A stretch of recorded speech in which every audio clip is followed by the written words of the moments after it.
প্ৰশ্নটো পাহৰি নাই বুজিলোঁ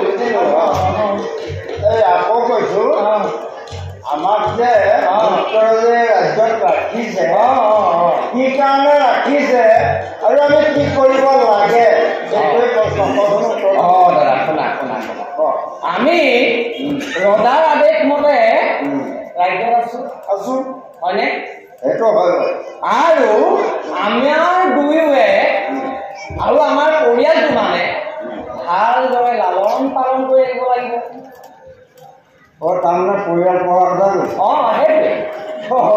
ইয়াত পৰিয়াল বুলিবলৈ আছে ধুনীয়াকৈ পৰিয়ালটো বুজিব লাগে ন সুন্দৰ সুন্দৰ মই আকৌ সুন্দৰ ভালেই দিওঁ তোক চা তোৰ এই স্বভাৱটোৰ কাৰণে তোক দৈত্যৰাজে এই ৰাজ্যৰ পৰা খেদিব কোনোবা দিনা তোক খেদিব কোনোবা দিনা তোমাক দৈত্যৰাজে কাটিব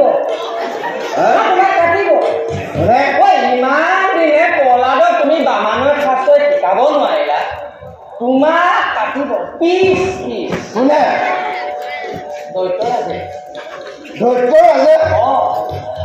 ইয়াত তেতিয়াহ'লে মই চব খাই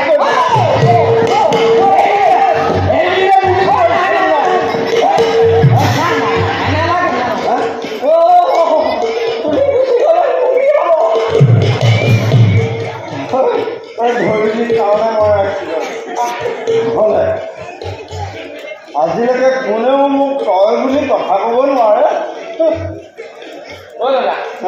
আমি যাওঁ সেই সময় চাগে তই কি কৰিছা ঠিক নাই তুমি পাহৰিলে যাওঁ